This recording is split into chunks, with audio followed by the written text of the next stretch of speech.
আসসালামু আলাইকুম। আশা করি সকলে অনেক বেশি ভালো আছেন। তো যেমনটা আমি আমার প্রিভিয়াস ভিডিওতে বলেছিলাম যে নেক্সট ভিডিওটা আমি মেক করব লিথুনিয়ার কস্টিং সম্পর্কে, যে একজন যদি অ্যাজ এ স্টুডেন্ট লিথুনিয়াতে আসতে চায় সেক্ষেত্রে তার মোটামুটি কত বাজেট রাখতে হবে। তো এই জন্যই আজকের এই ভিডিওটা মেক করা, যে ফার্স্ট টু লাস্ট কত টাকার মতো যদি আপনার কাছে বাজেট থাকে তাহলে আপনি প্ল্যান করতে পারেন লিথুনিয়াতে অ্যাজ এ স্টুডেন্ট আসার ক্ষেত্রে। তো প্রথমে বলে রাখি যে যেই অ্যামাউন্টগুলো বা যেই কস্টগুলো আমি বলবো সেগুলো কিন্তু পার্সন টু পার্সন ভ্যারি করতে পারে, সিচুয়েশন টু সিচুয়েশনও ভ্যারি করতে পারে। কারণ আমরা জানি যে ইউরোর রেট আপ ডাউন করে, এছাড়া বিভিন্ন সময় বিভিন্ন ধরনের লস চেঞ্জ হয়, বিভিন্ন ধরনের ডকুমেন্টেশনের প্রসেস চেঞ্জ হয়, আবার এক একজনের পার্সপেক্টিভ এক এক ধরনের থাকে, এক একজনের ডকুমেন্টেশন প্রিপারেশন বা হচ্ছে জার্নিটা এক একভাবে সে ডিল করে। তো সেই ক্ষেত্রে এই অ্যামাউন্টগুলো ভ্যারি করতে পারে। তারপরও আমি ট্রাই করব যে একটা মোটামুটি একটা জেনারেল আইডিয়া দেওয়ার, যাতে করে আপনারা একটা নর্মাল একটা বাজেট নিয়ে বা একটা আইডিয়া নিয়ে আপনারা জার্নিটা স্টার্ট করতে পারেন। তো চলেন ভিডিওটা শুরু করি। ফার্স্ট অফ অল যেই অ্যামাউন্টটা আপনার প্রয়োজন হবে সেটা হচ্ছে ডকুমেন্ট প্রিপারেশনের জন্য। তো সেই ক্ষেত্রে আমি বলতে পারি যে আমরা অ্যাজ এ ডিপ্লোমা হোল্ডার যারা আছি তাদের কিন্তু একাডেমিক ডকুমেন্ট তুলনামূলকভাবে একটু বেশি। যেমন যদি এইচএসসি স্টুডেন্ট হয়ে থাকে তার কিন্তু শুধুমাত্র এসএসসির সার্টিফিকেট এবং ট্রান্সক্রিপ্ট অ্যান্ড এইচএসসির certificate and transcript, so only 4 page. কিন্তু আমরা যারা ডিপ্লোমা হোল্ডার আছি তাদের হচ্ছে এসএসসির সার্টিফিকেট অ্যান্ড ট্রান্সক্রিপ্ট এবং হচ্ছে ডিপ্লোমার 8 সেমিস্টারের ট্রান্সক্রিপ্টস অ্যান্ড হচ্ছে আমাদের যে সার্টিফিকেট। সো এই ক্ষেত্রে আমাদের ডকুমেন্টের জন্য একটু খরচটা বেশি হয়, এবং পাশাপাশি আরেকটা ডকুমেন্টও ধরে রাখি এর মধ্যেই, সেটা হচ্ছে আমাদের যে ফিনান্সিয়াল অ্যাফিডেভিট করতে হয় সেটা। সো ডকুমেন্টেশনের জন্য ইন অ্যাভারেজ আপনার ডিপ্লোমা হই বা হচ্ছে এইচএসসি কমপ্লিট করা হয়, আমি ধরে রাখি যে ইন অ্যাভারেজ আপনার 5 থেকে 6,000 টাকা ডকুমেন্ট প্রিপারেশনের জন্য। এরপরে সেকেন্ড যেটা আসবো সেটা হচ্ছে, এটা খুবই মজার বিষয়, কারণ আমি প্রথমেই বলেছিলাম যে এটা ভ্যারি করবে সিচুয়েশন টু সিচুয়েশনের উপরে এবং হচ্ছে টাইম টু টাইম ভ্যারি করে। যেমন গত বছর এই অ্যামাউন্টটা প্রয়োজন হয়নি, বা গত বছর এটা এই যেটা এখন আমি বলবো সেটা গত বছরে অ্যাপ্লিকেবল ছিল না, বাট এই বছর থেকে এটা applicable, not for all universities or colleges, just I think 3 or 4 universities, such as Vilnius University, Vilnius Tech, and Kaunas University of Technology, and VMU. So these 4 universities need this specific test which is called OMPT test. So এই OMPT টেস্টের জন্য একটা amount খরচ হবে। তো এই 4টা ইউনিভার্সিটিতে যারা অ্যাপ্লিকেশন করবেন তাদের হচ্ছে OMPT টেস্ট দিতে হবে। এটা হচ্ছে অনলাইন ম্যাথমেটিক টেস্ট, এটা ম্যাথ বেস একটা টেস্ট, যেটা আমি গত ভিডিওতেই বলেছিলাম। সো ওইটার জন্য অলমোস্ট যেই টেস্ট ফি ফার্স্ট অ্যাটেম্পটের জন্য যে ফি সেটা হচ্ছে 240 ইউরোস। সেটা অলমোস্ট বাংলা টাকায় যদি বলি সেটা 35,000 টাকার কাছাকাছি হইতে পারে, 35,000 টাকার মতো হতে পারে। এটা হচ্ছে ফার্স্ট অ্যাটেম্প্ট। এখন এটা ডিপেন্ড করে যে আপনার কয়টা অ্যাটেম্প্ট দেওয়া লাগতেছে বা আপনি কোনো মক টেস্ট দিচ্ছেন কি না, কারণ পার মকের জন্য এখানে কস্ট হয় 90 ইউরোস। সো আপনি কোনো মক টেস্ট দিচ্ছেন কি না, আপনি কোনো ম্যাটেরিয়ালস নিচ্ছেন কি না, এর উপর এটা ডিপেন্ড করে। তো আমি মনে করি যে OMPT টেস্টের জন্য অলমোস্ট আপনার একটা 50,000 টাকার একটা বাজেট রাখতে হবে। ওকে, সো OMPT টেস্টও কমপ্লিট। এটা কিন্তু আবারও বলে রাখি, এটা not for all universities and colleges, just specific 4টা ইউনিভার্সিটির জন্য। ওকে ওকে সো এরপরে আসি, আপনার অ্যাপ্লিকেশন হয়ে গেল, দেন হচ্ছে ইন্টারভিউ হতে পারে, আপনার এন্ট্রান্স টেস্ট হতে পারে, বা যে কোনো একটা ইউনিভার্সিটির পক্ষ থেকে যেটাই হোক। দেন হচ্ছে আপনার অফার লেটার আসার পরে আপনার যেটা করতে হবে টিউশন ফি পে করতে হবে। সো টিউশন ফিটা ভ্যারি করে আপনার subject to subject and university two university. So এটা ভ্যারি করে অলমোস্ট 2,500 to 4,500 ইউরোস, যেটা বাংলা টাকায় অলমোস্ট 3,75,000 টাকা থেকে শুরু করে 6,75,000 টাকা এর মধ্যে ভ্যারি করে। তো এটা যদি অন অ্যাভারেজ ধরে রাখি যদি আমার ক্ষেত্রেই বলি, যেমন আমার টিউশন ফি হচ্ছে 3300 ইউরোস, যেটা বাংলা টাকায় অলমোস্ট 5 লাখ টাকার মতো। তো ধরে রাখি যে 5 লক্ষ টাকা আপনার টিউশন ফির জন্য। দেন যেটা আসে সেটা হচ্ছে আপনার police clearance. So police clearance করতে হবে। এখন এটাও ডিপেন্ড করে যে আপনি পুলিশ ক্লিয়ারেন্সটা কীভাবে করতেছেন, কারণ আমরা জানি পুলিশ ক্লিয়ারেন্সের জন্য ট্রিপল লিগালাইজেশন দরকার হয়। ফার্স্ট অফ অল বাংলাদেশের ফরেন মিনিস্ট্রি, দেন সেকেন্ড পোল্যান্ডে বাংলাদেশ এম্বাসি, অ্যান্ড থার্ড হচ্ছে Lithuanian foreign ministry. Okay, so এই ক্ষেত্রে আপনি যদি নিজে করেন, মানে আপনার কোনো পরিচিত কেউ পোল্যান্ডে আছে বা লিথুয়ানিয়ায় আছে যে আপনাকে হেল্প করছে, সেই ক্ষেত্রে কিন্তু আপনার খুব বেশি না, 5 থেকে 6 হাজার টাকার মধ্যে আপনার এই যে পুলিশ ক্লিয়ারেন্সটা আছে সেটা কমপ্লিট হয়ে যাবে। বাট যদি আপনার কারো ফিনান্সিয়ালি কাউকে পে করে আপনি যদি এই সাপোর্টটা নিতে চান, সেই ক্ষেত্রে কিন্তু আপনার অলমোস্ট যদি আমি বলি 20 থেকে 25K, মানে 20 থেকে 25 হাজার টাকা আপনার খরচ হতে পারে পুলিশ ক্লিয়ারেন্সটা অল ট্রিপল লিগালাইজেশন করে আপনার কাছে ব্যাক পেতে। ওকে, সো এটা হচ্ছে একটা খরচ। এরপরে আসি হচ্ছে আপনার ব্যাংক স্টেটমেন্ট। ব্যাংক স্টেটমেন্ট কত দরকার হয়? ব্যাংক স্টেটমেন্ট অন অ্যাভারেজ 15 থেকে 20 লক্ষ টাকা, যেটা হচ্ছে 6 মান্থ স্টেটমেন্ট, এবং অ্যামাউন্ট ম্যাচুরিটি অলমোস্ট 3 মান্থ হলে বেটার। আমি মনে করি 3 to 4 মান্থ অ্যামাউন্ট ম্যাচুরিটি দিয়ে আপনি ব্যাংক স্টেটমেন্ট রেডি করতে পারেন। এখন এটা ডিপেন্ড করে, আপনার যদি নিজের টাকা থাকে তাহলে কিন্তু আপনার ব্যাংক স্টেটমেন্টের পিছনে কোনো ধরনের কস্ট লাগতেছে না। বাট আপনার যদি নিজের কোনো স্টেটমেন্ট দেখানোর মতো অ্যামাউন্ট না থাকে, সেই ক্ষেত্রে আপনি হয়তো বা লোন নেবেন, সেই ক্ষেত্রে আপনার একটা অ্যামাউন্ট খরচ হতে পারে। ওইটা আমি সম্পূর্ণভাবে স্কিপ করছি, সেটা হচ্ছে যার পার্সোনাল ম্যাটার। দেন এরপরে যে কস্টটা লাগবে সেটা হচ্ছে আপনার হেলথ ইন্স্যুরেন্স। হেলথ ইন্স্যুরেন্সে আপনার অলমোস্ট 18,000 টাকা থেকে 20,000 টাকার মতো খরচ হবে। তারপর হচ্ছে আমরা জানি যে হচ্ছে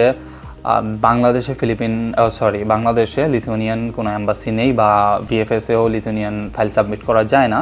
সেই ক্ষেত্রে আমাদেরকে কিন্তু থার্ড কোনো কান্ট্রিতে ভিজিট করতে হয় আমাদের ফাইল সাবমিটের জন্য, এবং হচ্ছে আফটার দ্যাট ভিসা হওয়ার পরে আবার সেটা কালেক্ট করার জন্য।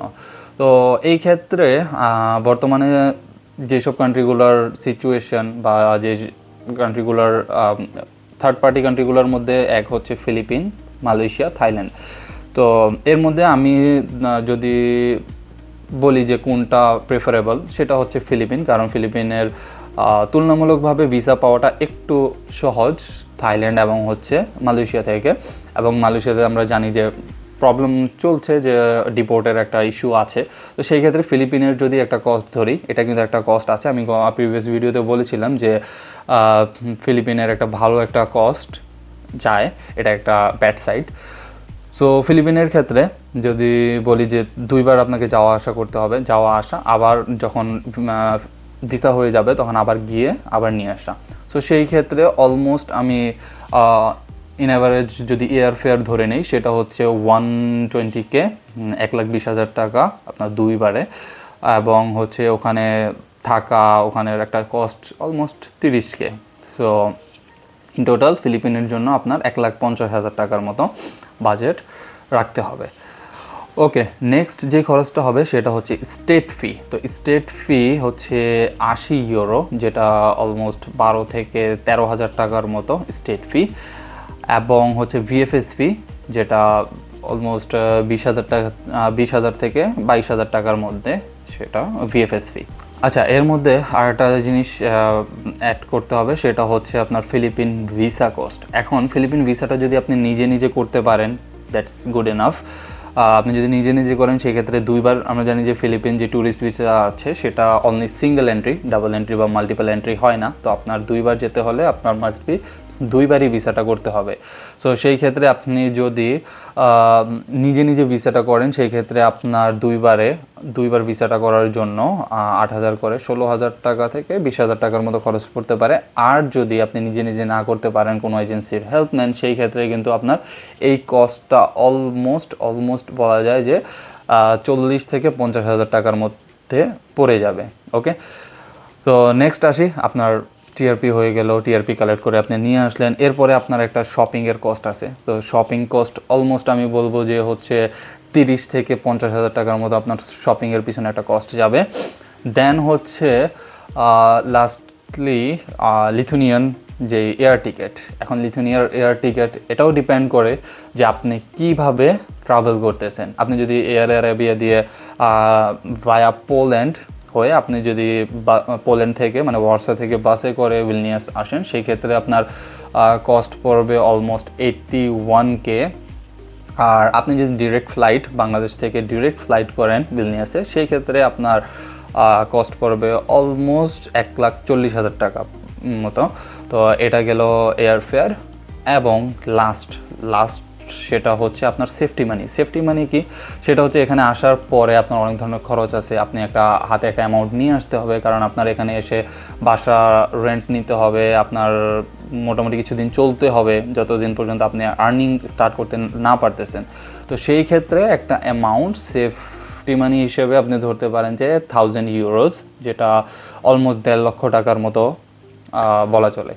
সো এই হচ্ছে আপনার টোটাল কস্ট এবং টোটাল কস্ট যেটা আপনার প্রয়োজন পড়বে বা আপনি ক্যালকুলেট করে। এখন আমি যেটা বললাম সেটা আপনি আবার লিখে নিয়ে খাতার মধ্যে আপনি এটা প্লাস করতে পারেন আপনার পার্সপেক্টিভ অনুযায়ী, কারণ আমি প্রতিটা ট্রাই করছি যে প্রত্যেকটা পার্সপেক্টিভ বলার যে কোনভাবে আপনি করলে আপনার কত অ্যামাউন্ট খরচ হবে।